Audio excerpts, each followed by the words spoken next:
we're just going to take the first half of it. The second half we'll put on film, and we'll shoot the second half from where you left off.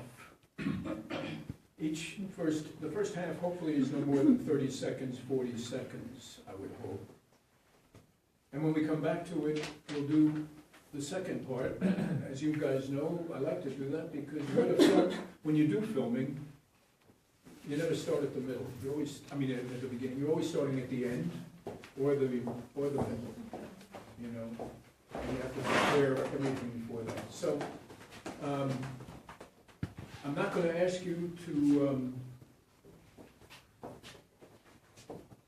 You shouldn't have to worry about projecting that much. I want you to be conversational about what you're doing, but I also want to understand you. I don't think in a space like this I should have to not hear what you're saying. Do you know what I mean? I don't think there's any excuse for that. You can be quite real and quite natural and still be understood, which is why we just did all this gobbledygook. So try to tell the story as best you can so that you get it. Okay, get a sense of that. And also, I'm asking a lot, boy, but what kind of dance are you going to do with your character? Meaning, yeah. Harmony. How does your character move? Does every character move like Francisco moves? Does every character move like Tom moves? Does every character move like Stephanie moves? What part of your body it leads with that character? Maybe. I call that a dance. Even when you're standing, a character does a dance in the posture. What kind of posture does that character have? How does he communicate that's different from the other characters? It's a lot. I'm asking a lot. I don't ask you to succeed in this. I'm just asking you to think about this as you work. Okay? So you're all in character listening to each other rather than waiting for the cue. Why? Because in the audience, we're watching you when you're not speaking. Just like on camera, what's the most important part of film? The person that's reacting, that's listening. In the close-up is the most fascinating part of film, I think. It's a reaction. So when you're not on, we're looking at you also, which means you're always on. You're always listening, rather than I can rest before they come over to me. And when you're finished speaking, now I can rest. I want you to be thinking about the character you have and your reactions to some of the things that are being said. All right, here we go. Let's start.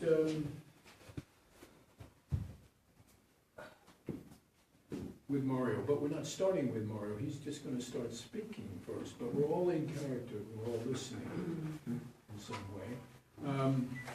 Okay. And if, yeah, that's funny. That's great. Okay. Here we go, Mario. You start speaking. Just the first half of what you're doing.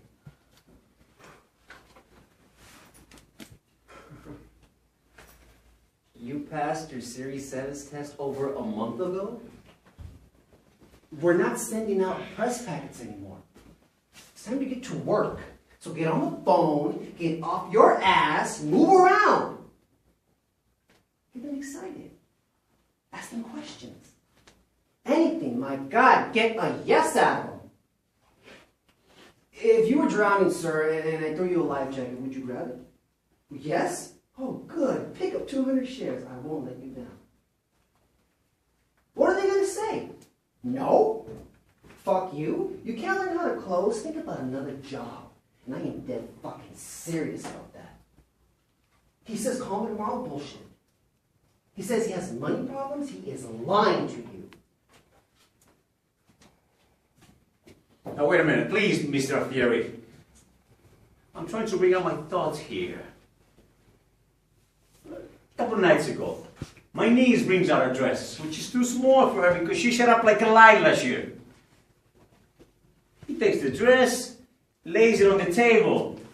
1, 2, 3, he cuts it, he makes a new dress. I mean, the guy looks so sweet, like an angel, you could kiss him. He was so sweet there.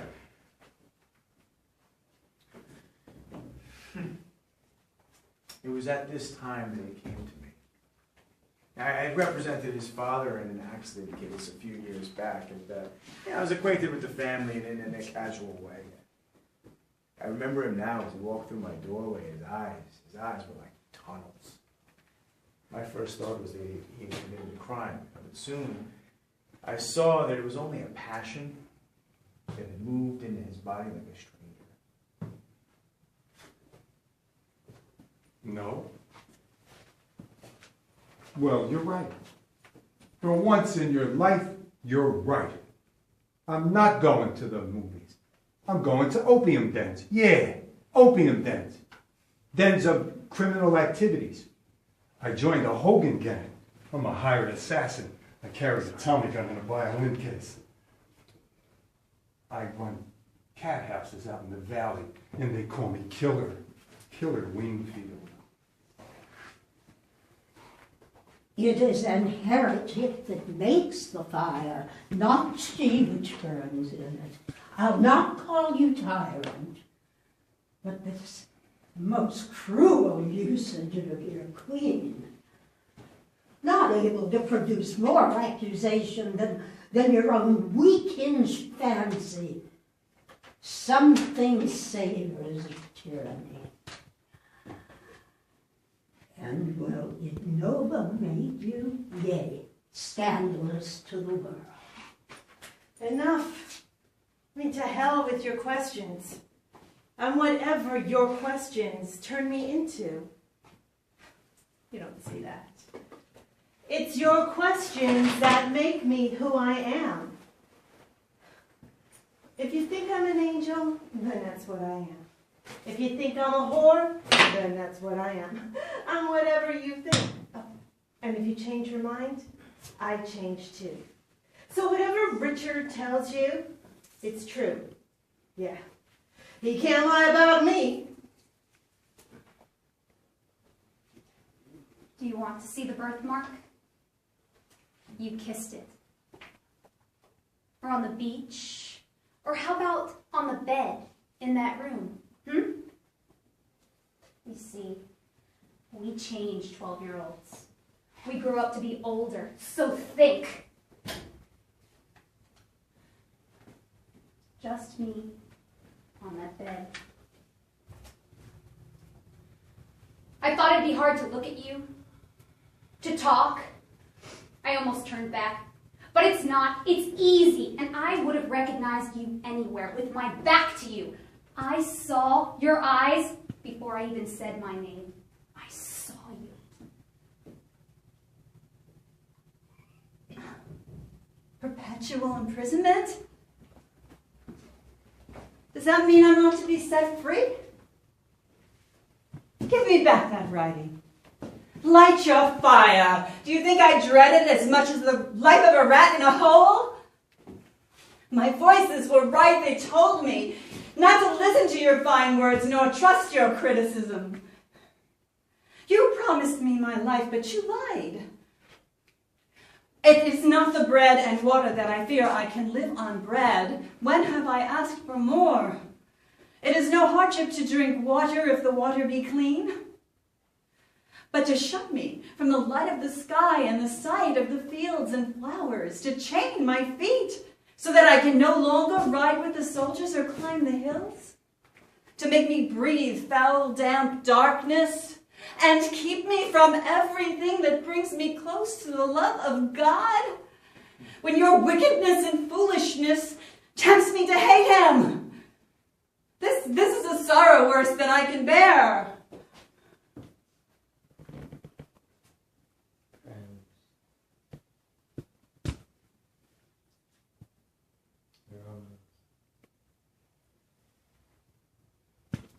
Country. Lend me your ears. Come to berry season. crazy. The evil that men do lives after them. The good is off, interred with their bones. So let it be with Caesar. Now, all did mark. Now on the Lupercal, I thrice presented him a kingly crown, which he did thrice put off.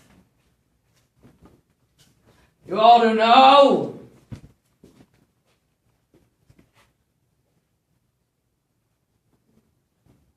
how slaves and captive manacles Caesar did bring to Rome, whose spoilage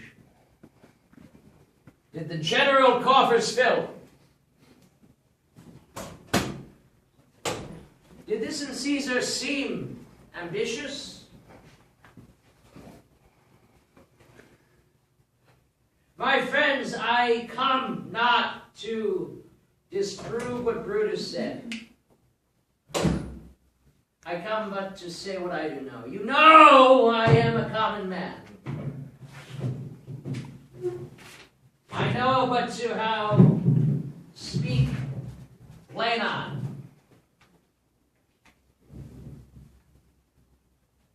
My friends, I must pause. My heart is in the coffin there with Caesar, and I must wait till she comes back to me.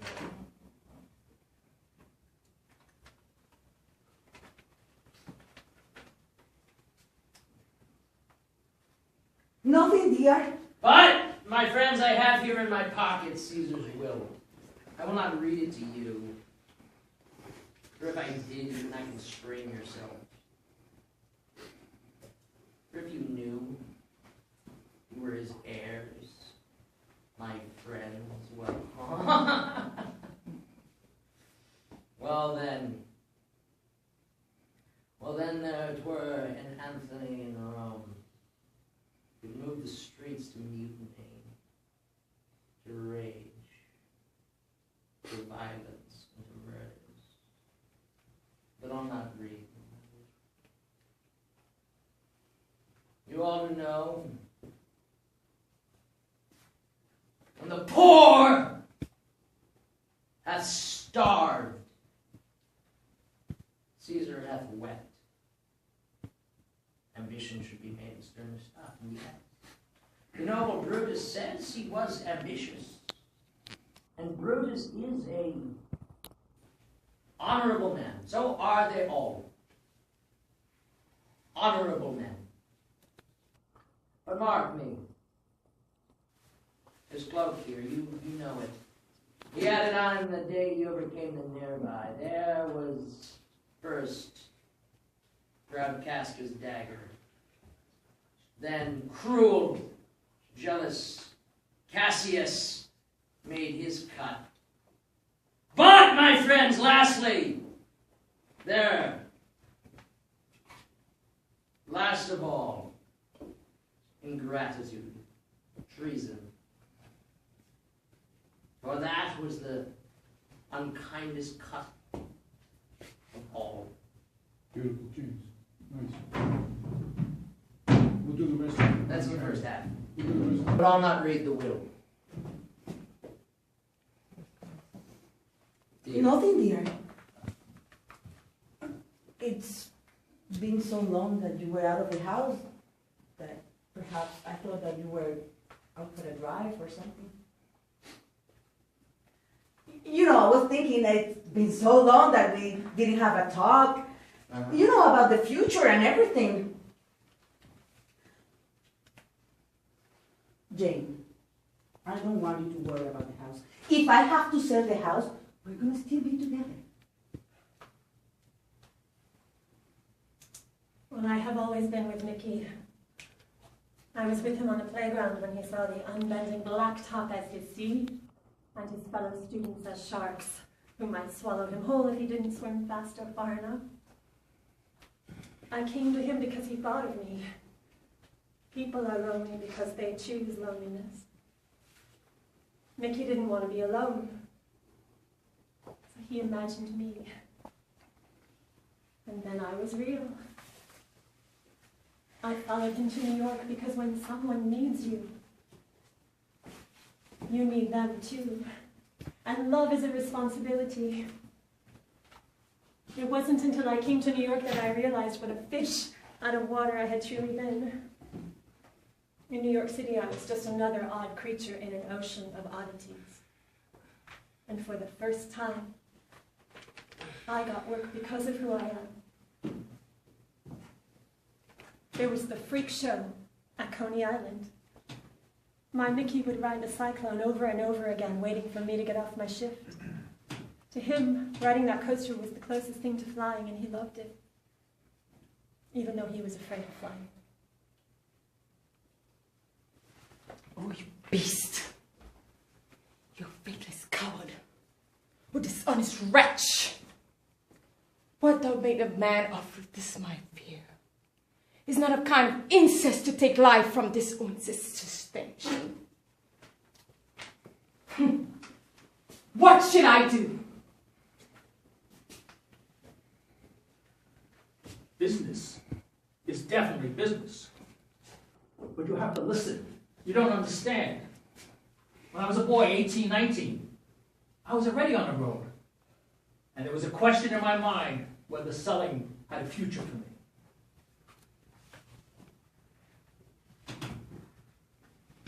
I had a packing to go to Alaska. I had the journey to go to Alaska. See, with 3 ghost rides in Alaska in 1 month. So I thought I'd go out just for the ride, you might say. And I was just about ready to go when I met a salesman in a Parker house. His name was Dave Singleman. And he drummed business, and he was 84 years old, and he drummed business in 31 states. And old Dave, he'd go up to his room, put on his green velvet slippers. I'll never forget. Pick up the phone, and without ever leaving his room, he made his business. And when I saw that, I knew selling was the greatest career a man could want. Have you any commission from your lord to negotiate with my face? You are now out of your text. But I will draw the curtain and show you the picture. Look, sir, once I was his present. Is it not well done? I know that you're lying. There was something that you're hiding. But you know, you've got it. And I just can't live without it.